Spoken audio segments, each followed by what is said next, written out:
Oke, baik. Selamat malam semuanya.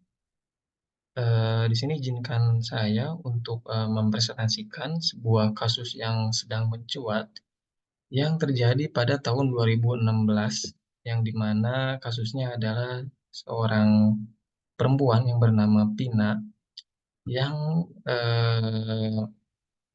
menjadi korban pembunuhan dan pemerkosaan. Bahkan bukan Vina saja yang menjadi korban, melainkan ada satu orang cowok yang bernama Eki gitu ya. Nah, saya akan menjelaskan peran media ini kenapa sekarang bisa, sampai dijadikan, film gitu ya. Nah, eee, di sini mengapa kasus ini bisa dijadikan film. Nah, sebuah sebuah film ini mempunyai kekuatan untuk nge-refresh ulang kembali ingatan dan kesadaran publik terhadap kasus-kasus yang sudah terjadi di masa lalu. Mengangkat, kembali kasus lama ini untuk dijadikan sebuah film merupakan praktik umum dalam industri perfilman yang dilakukan dengan berbagai tujuan yang signifikan. Adapun alasan utamanya adalah untuk meningkatkan kesadaran publik tentang isu-isu sosial dan politik yang masih relevan hingga saat ini. Nah, banyak kasus lama yang sudah terjadi, salah satunya adalah kasus kriminal yang dialami oleh Pina dan Eki ini yang bisa dibilang masih memiliki elemen yang bisa mengedukasi publik gitu ya. Film film berfungsi sebagai alat advokasi yang mempengaruhi opini publik dan mendorong perubahan sosial yang positif gitu ya. Nah, eee, kenapa bisa dijadikan film? Karena kasus ini diangkat kembali atau pernah viral, seorang arwah arwah Pina yang diduga memasuki tubuh temannya yang bernama Linda. Eee, Almarhum Pina ini menceritakan kronologi peristiwa pembunuhan dan meskipun tidak bisa dijadikan sebagai bukti yang kuat, tetapi rekaman ini diyakini bisa menjadi petunjuk penyidikan yang selama 8 tahun ini masih belum jelas kemana arahnya gitu ya. Nah, selain itu dengan kembali menggali kasus lama ini, maka akan memberikan sebuah pelajaran berharga daripada sejarah gitu ya. Dengan menghidupkan kembali peristiwa masa lalu, film bisa jadi sebagai jembatan, untuk masyarakat memahami konteks dan dampak dari kesalahan yang pernah terjadi. Dan ini penting untuk mencegah kasus serupa yang akan terjadi di masa yang akan datang. Mudah-mudahan nggak terjadi ya, sebagai kasus terakhir gitu ya. Nah, lalu seberapa signifikan sih media terhadap kasus ini? Media ini bertindak sebagai pengawasan yang memantau setiap tahap proses hukum, mulai dari penyelidikan hingga ke peradilan. Dengan liputan yang intensif, media memastikan bahwa tindakan penegakan hukum dilakukan secara transparan dan akuntabel. Media juga memastikan penyalahgunaan wewenang dan memastikan bahwa eh, ber- proses ini berjalan sesuai dengan prosedur yang berlaku.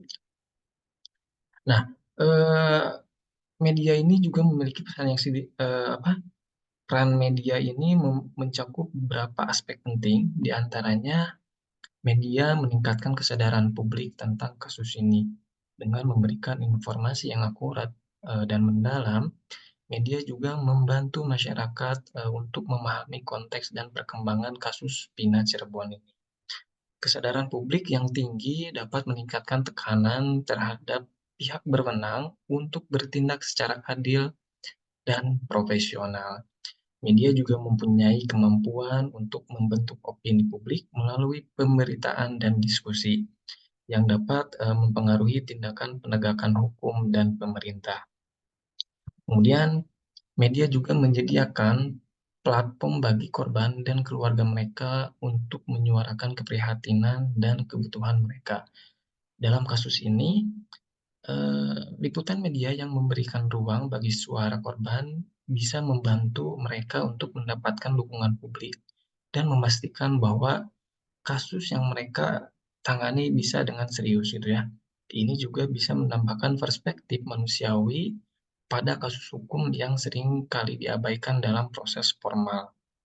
Kemudian, media ini berperan sebagai alat kampanye untuk sebuah keadilan melalui artikel, wawancara, ataupun dengan dokumenter.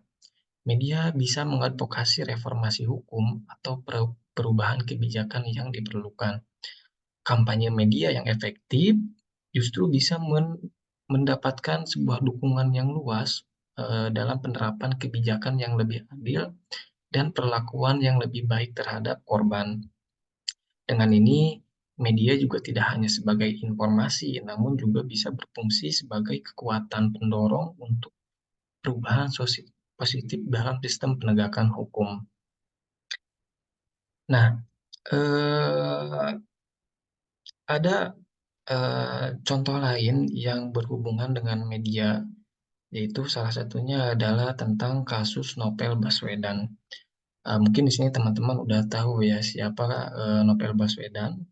Beliau adalah seorang penyidik senior yang pernah bekerja di Komisi Pemberantasan Korupsi yang saat itu beliau diserang oleh air keras yang menyebabkan cedera serius pada mata dan sekujur mukanya gitu ya.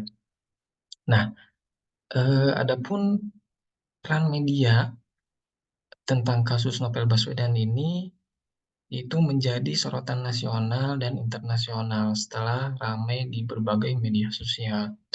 Media ini menyoroti kasus Novel Baswedan dan berspekulasi tentang motif di balik serangan ini. Media juga memainkan peran krusial dalam mengangkat kesadaran akan kejadian tersebut dan menekankan pentingnya penegakan hukum yang adil.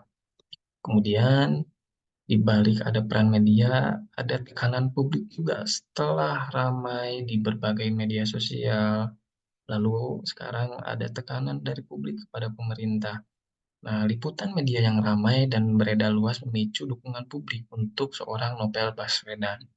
Tekanan publik yang tinggi ini mendorong pemerintah dan aparat penegak hukum untuk memprioritaskan penyelidikan kasus ini. Nah, adapun dukungannya itu secara online maupun offline ya, termasuk ada tagar yaitu Justice for Novel yang menjadi viral di media sosial. Nah, ini bukti bahwa solidaritas dan dukungan yang luas dari masyarakat Indonesia terhadap seorang Novel Baswedan.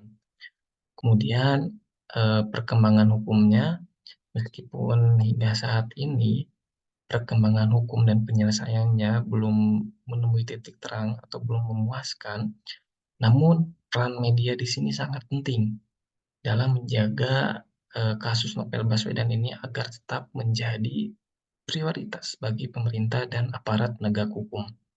Nah, liputan media yang berkelanjutan juga membantu menjaga kesadaran publik dan tekanan terhadap pihak berwenang untuk memastikan bahwa keadilan ini ditegakkan dalam kasus ini.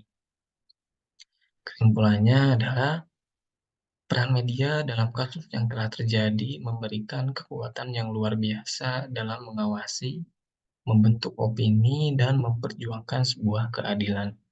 Melalui pemberitaan yang cermat dan terperinci, media berfungsi sebagai pengawas yang memantau setiap langkah dalam proses penegakan hukum dan juga memastikan bahwa tindakan yang diambil oleh aparat penegak hukum ini bisa transparan, adil, dan akuntabel. Selain itu, media juga memiliki kemampuan untuk meningkatkan kesadaran publik tentang isu-isu penting yang terkait dengan kasus tersebut. Nah, makanya peran media ini sangat penting ya, yaitu untuk menunjukkan atau merefresh kembali kepada para publik bahwa adanya kasus yang belum terpecahkan. Semoga dengan adanya film Pina Sebelum 7 Hari ini bisa lebih ada jalan untuk menyelesaikan masalah yang sudah lama tumpul ini atau tidak ada titik temunya. Mungkin segitu materi ataupun yang bisa saya jelaskan. Mohon maaf bila ada informasi yang kurang tepat maupun ada kata-kata yang tidak disengaja. Saya ucapkan terima kasih, selamat malam.